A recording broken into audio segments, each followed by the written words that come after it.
नमस्कार दोस्तों, स्वागत है आपका मेरे YouTube चैनल पे। आज हम कंप्यूटर नेटवर्क्स की एक नई सीरीज स्टार्ट कर रहे हैं जिसमें आज मैं 10 मोस्ट इंपोर्टेंट क्वेश्चन जो एग्जाम में पूछे जाते हैं और काफी क्वेश्चंस ऐसे हैं जो एग्जाम में पूछे जा चुके हैं, तो वो सारे के सारे क्वेश्चंस हम यहाँ पर डिस्कस करेंगे। प्लीज लाइक सब्सक्राइब शेयर जरूर करें। वेरी फर्स्ट क्वेश्चन है, यहाँ पर क्वेश्चन में पूछा हुआ है how many characters per second 7 bit plus 1 parity bit can be transmitted over a 2400 bps line if the transfer is asynchronous। देखिए दो टाइप के हमारे मोड होते हैं, एक होता है एसिंक्रोनस और एक होता है हमारा सिंक्रोनस। तो यहां पर हम जो डिस्कस कर रहे हैं, जो क्वेश्चन में गिवन है वो है एसिंक्रोनस। तो मैं थोड़ा सा आपको आइडिया बता देता हूं।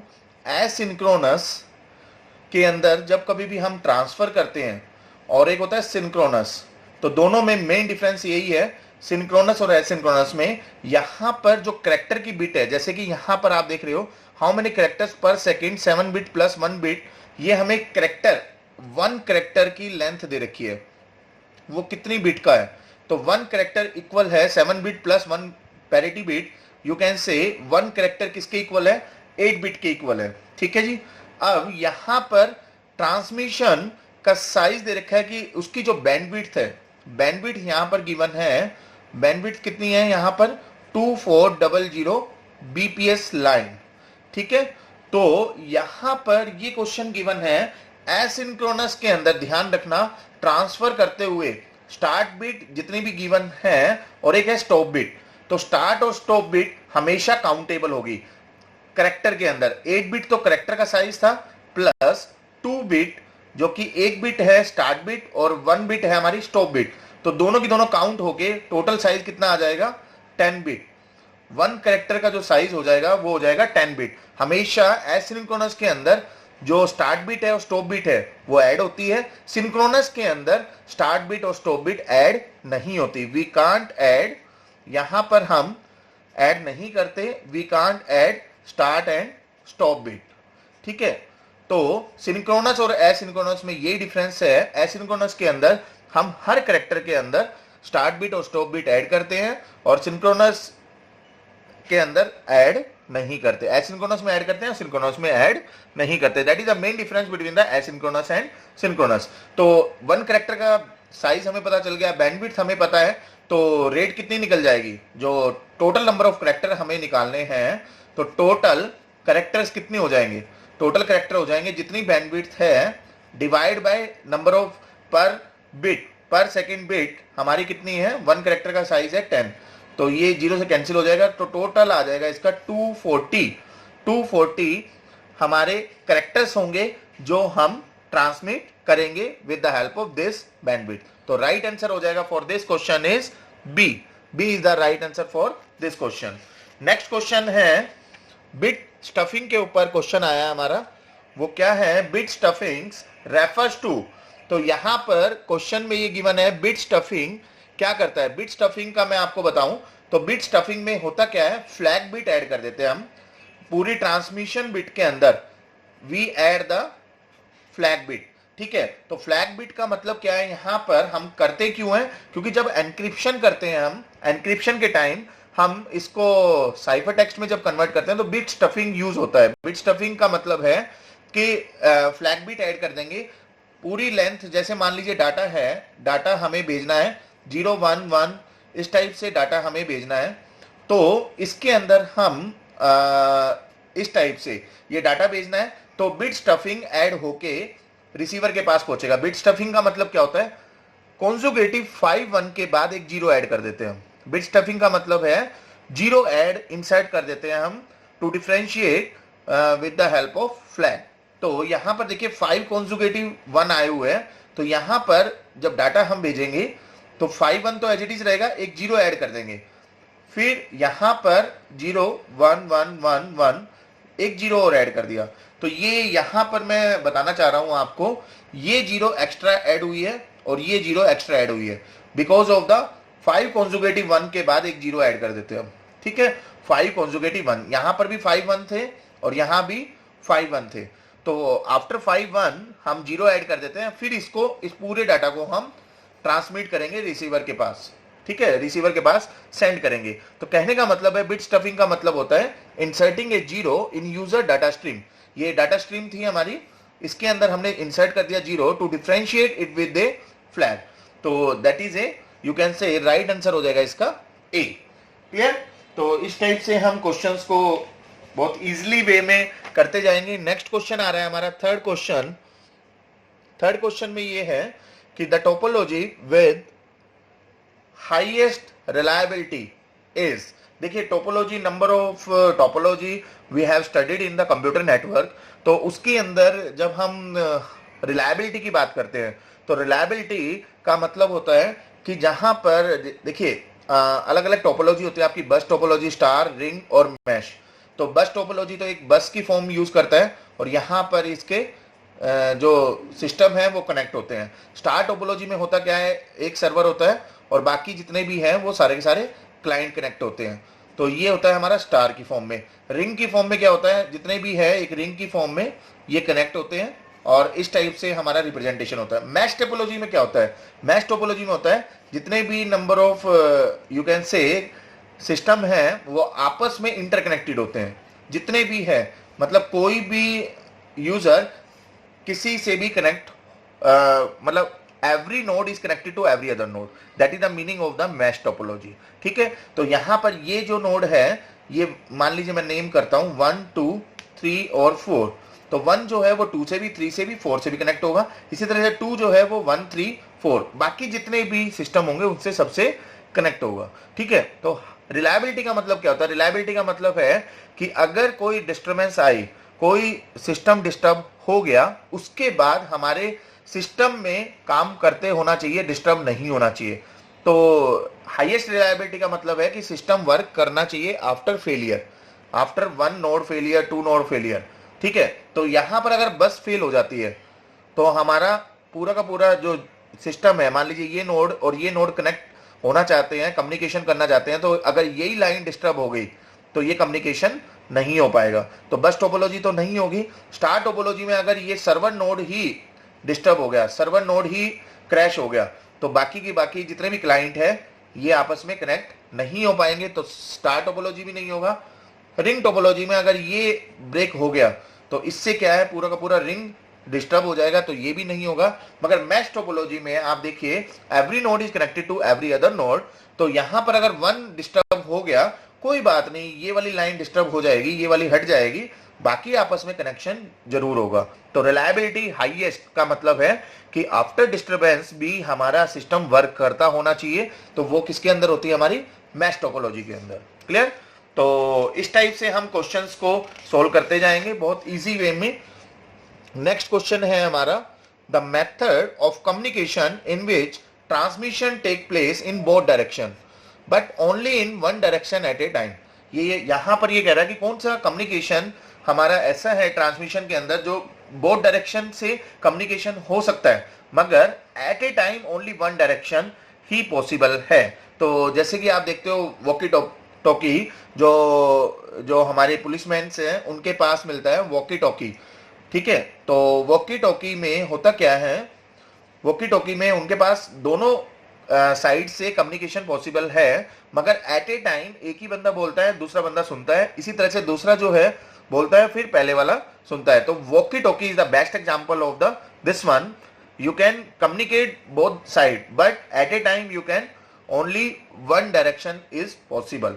So that is the basic structure of the half duplex. Half duplex में क्या होता है कि ओनली वन डायरेक्शन में पॉसिबल है, तो उसको हाफ डुप्लेक्स बोलते हैं। फुल डुप्लेक्स का मतलब अगर क्या होता कि यहां पर ये कह देता कि दोनों तरफ तो ट्रांसमिशन है और दोनों तरफ ही कम्युनिकेशन हो सकता है एट ए टाइम, तो फुल डुप्लेक्स हो जाता। क्लियर? सिंप्लेक्स होता है कि जहां पर वन साइड ही कम्युनिकेशन हो, बोथ डायरेक्शन पॉसिबल ना हो। तो इस टाइप से हम क्वेश्चंस को यहां पर देखते हैं। उसके बाद है नेक्स्ट क्वेश्चन, बहुत ही अच्छा क्वेश्चन है, हैमिंग डिस्टेंस। ये काफी बार स्टूडेंट्स का डाउट रहता है। हैमिंग डिस्टेंस अगर हमें फाइंड आउट करना है बिटवीन, ये हमें स्ट्रीम दे रखी है, तो इसके दो मेथड मैं आपको समझाऊंगा बहुत इजी वे में। दोनों के दोनों फर्स्ट मेथड है कैसे हम इस क्वेश्चन को सोल्व करेंगे, बहुत ही इजी वे में मैं आपको समझाने वाला हूं। यहां पर जैसे कि पहले स्ट्रिंग लिख लेते हैं हम 0 0 1 1 1 1, और सेकंड स्ट्रिंग है, जो सेकंड स्ट्रिंग दे रखी है हमें 0 1 0 0 1 1। तो जब कभी भी हमें डिस्टेंस निकालना है, हैमिंग डिस्टेंस, तो आपको क्या निकालना है कि अगर दोनों बिट सेम है तो हम ये कहेंगे कि यहां पर कोई भी दिक्कत नहीं है, मतलब डिस्टेंस जो है वो 0 है। जैसे कि यहां पर देखिए दोनों बिट सेम है, तो यहां पर जो डिस्टेंस आ जाएगा वो 0 आ जाएगा। डिफरेंट है तो 1 लिख देंगे हम, ठीक है। इसी तरह से 1 0 है तो यहां पर डिफरेंस आ रहा है, मतलब बिट चेंज हो रही है, तो हम 1 लिख रहे हैं। बिट सेम है तो 0 लिख रहे हैं, ठीक है। और इसको सबको ऐड कर दो, इन सबको ऐड अगर आप कर दो 0 + 1 + 0 + 1 + 1 + 1 + 0 + 0, तो रिजल्ट आ जाएगा आपका 3। तो यहां पर सबको ऐड करने के बाद जो डिस्टेंस आ गया वो आ गया आपका 3, तो राइट आंसर हो जाएगा इसका 3rd, ठीक है। तो इस तरह से हम हैमिंग डिस्टेंस को फाइंड आउट करते हैं। सेकंड मेथड, वैसे तो मैंने पहले मेथड में ही मीनिंग क्लियर कर दिया। सेकंड मेथड का मतलब होता है एक्सओर ऑपरेशन लगा दो। एक्सओर ऑपरेशन का मतलब यही होता है कि whenever inputs are different, input अगर डिफरेंट है, इनपुट्स आर डिफरेंट, देन 1 से रिप्रेजेंट करना, और इनपुट अगर सेम है, मतलब 1 1 है या 0 0 है, तो रिजल्ट क्या आएगा 0। तो एक्सओर ऑपरेशन भी यही चीज कहता है जो फर्स्ट मेथड में मैंने आपको क्लियर किया। तो या तो आप याद रखो कि एक्सओर ऑपरेशन अप्लाई कर दो, या इस तरह से भी आप डायरेक्ट याद रख सकते हो। क्लियर। सो इस तरह से हम हैमिंग डिस्टेंस को फाइंड आउट करते हैं किसी भी क्वेश्चन में। नेक्स्ट क्वेश्चन है हमारा, बहुत ही अच्छा क्वेश्चन है ये भी। इसके अंदर फुल डुप्लेक्स नेचर में एक न्यूमेरिकल, छोटा सा न्यूमेरिकल दिया हुआ है, the number of cross point. Cross point का मतलब है वायर जो है आपस में क्रॉसिंग फॉर्म में दे रखी है, उनके अंदर 10 lines in A cross point. 10 lines है टोटल नंबर ऑफ जो लाइंस दे रखी है वो क्रॉस पॉइंट स्विच की फॉर्म में 10 लाइंस दी हुई है, उसमें फुल डुप्लेक्स मोड यूज किया हुआ है, and there are no self connection. ये ध्यान रखना, ये मेन पॉइंट है कि सेल्फ कनेक्शन नहीं है। इसको आप ग्राफ की फॉर्म में रिप्रेजेंट कर सकते हो कि यहां पर सेल्फ लूप नहीं है, और फुल डुप्लेक्स का मतलब है, फुल डुप्लेक्स का मतलब होता है कि both the direction that will be possible and at the same time both node will be communicate, that is the actual meaning of the full duplex. तो यहां पर आप बहुत ही सिंपल सा शॉर्टकट मैं बता रहा हूं, जितनी भी लाइंस दे रखी है, टोटल लाइन कितनी दे रखी है 10 लाइंस दे रखी है, और यहां पर फुल डुप्लेक्स अगर दिया हुआ है तो इसका डायरेक्टली शॉर्टकट होता है, फुल डुप्लेक्स का मतलब है every node is connected to every other node. तो ये मैश टोपोलॉजी को यूज कर रहा है, और मैश टोपोलॉजी के लिए नंबर ऑफ लाइन का एक सिंपल सा शॉर्टकट होता है n × n-1 divide by 2, where n is the number of line. Number of line कितनी है यहाँ पर 10, तो 10 - 1 इज 9 डिवाइड बाय 2, ये 5 से कैंसिल हो गया, तो टोटल वैल्यू आ गई इसकी 45। तो राइट आंसर हो जाएगा इसका B. B is the right answer for this question, क्योंकि यहां पर मैश टोपोलॉजी है। मैश टोपोलॉजी क्यों यूज की, क्योंकि फुल डुप्लेक्स मोड था। फुल डुप्लेक्स में यहां पर कंडीशन दी हुई है कि सेल्फ लूप नहीं होगा, नो सेल्फ कनेक्शन, तो every node is connected to every other node, that is the meaning of the this point, no self connection. Clear. तो इस टाइप से आप मैश टोपोलॉजी में जब हमें कभी भी number of wire find out करनी है तो n × n-1 डिवाइड बाय 2 हम फॉर्मूला लगाएंगे, और सिंपली n का मतलब क्या है, नंबर ऑफ लाइन, तो हमने यहां पर पुट अप किया और आंसर हमारे पास सामने था, तो 45। क्लियर। इस टाइप से हम क्वेश्चन को सोल्व करते जाएंगे। नेक्स्ट क्वेश्चन है 7th question, and to end connectivity is provided from host to host in.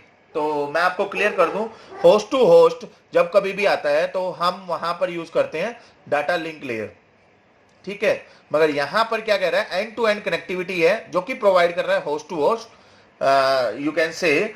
तो यहां पर कनेक्टिविटी जो है वो एंड टू एंड है, और एंड टू एंड के लिए हम जो लेयर यूज करते हैं वो यूज करते हैं transport layer. Transport layer that is a helpful to provide the end to end connectivity, और you can say process to process connectivity के लिए हम यूज करते हैं ट्रांसपोर्ट लेयर।